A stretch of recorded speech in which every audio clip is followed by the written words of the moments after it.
I was sitting at a long wooden table in my in-laws' dining room, the smell of freshly cooked biryani and roasted chicken filling the air.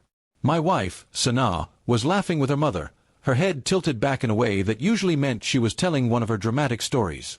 Her father was pouring me a glass of water, insisting I eat more. Everything seemed normal, warm, welcoming, until my phone buzzed in my pocket. I pulled it out, expecting maybe a work email or a friend's message. But the text was from an unknown number. It read, "Don't react. They're recording you." My pulse jumped instantly. My eyes flicked up, scanning the room. Sana's brother, Imran, was holding his phone, pointing it in my direction, pretending to scroll. I forced my face to remain neutral, chewing my food slowly, as if nothing had happened. The message kept echoing in my head. Recording me? Why? I tried to remember if I had said or done anything recently that could be twisted against me. My mind went to last week's argument with Sana, how she had accused me of not being serious about our marriage. We had patched things up, or so I thought. Was this her idea of some kind of trap? I smiled politely at my father-in-law and asked for more rice, masking my growing suspicion. My phone buzzed again. Don't look at me. Just excuse yourself and call this number. This wasn't just a prank. My palms started to sweat. Whoever was texting me knew exactly what was happening at this table. I pushed my chair back, pretending I needed to use the bathroom. Sana glanced at me but kept talking to her mother. As soon as I was out of sight, I dialed the number. A low, steady voice answered. "Listen carefully. Your in-laws are trying to provoke you into saying something that makes you look bad. Don't fall for it. Keep calm, smile, and agree with everything." I asked the voice who they were, but they ignored the question. "You'll understand later. Just trust me." Then they hung up.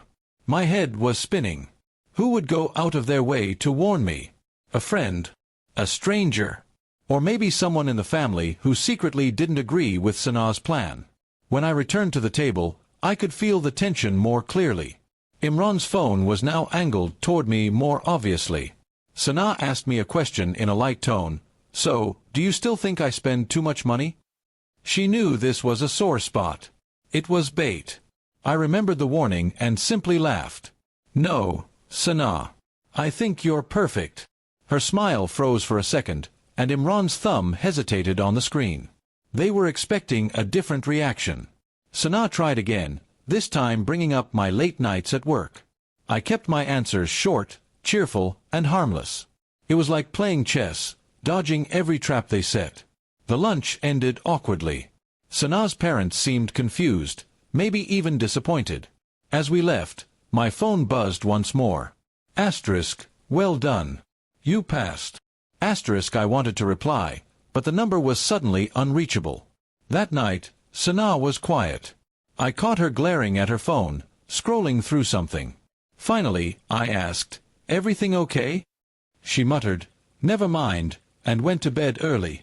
I knew then that whoever warned me had ruined whatever plan she had. 2 days later, a mutual friend called me. He had overheard Sana and Imran bragging about setting me up to look abusive during lunch so she could use it as leverage in a divorce. But they were frustrated because I acted too calm. My heart sank, but also I felt strangely grateful for the anonymous warning. I began quietly preparing. I gathered evidence of her financial mismanagement, her flirtations online, and even her messages to Imran about framing me. A month later, I filed for divorce, this time with everything in my favor. When the court saw the screenshots and heard the recordings I had of their planning, their smug expressions vanished. Sana's plan had backfired completely. Instead of making me look bad, she had exposed herself. I never found out exactly who sent me that first text. Maybe it was her cousin who never liked her, maybe a friend of Imran's who thought the scheme was cruel. Whoever it was, they saved me from walking straight into a trap that would have destroyed my life. Now, every time my phone buzzes, I remember that moment at the lunch table. The fake smiles, the quiet cameras, and the single text that turned the whole game around. Sometimes, one stranger's warning can change everything.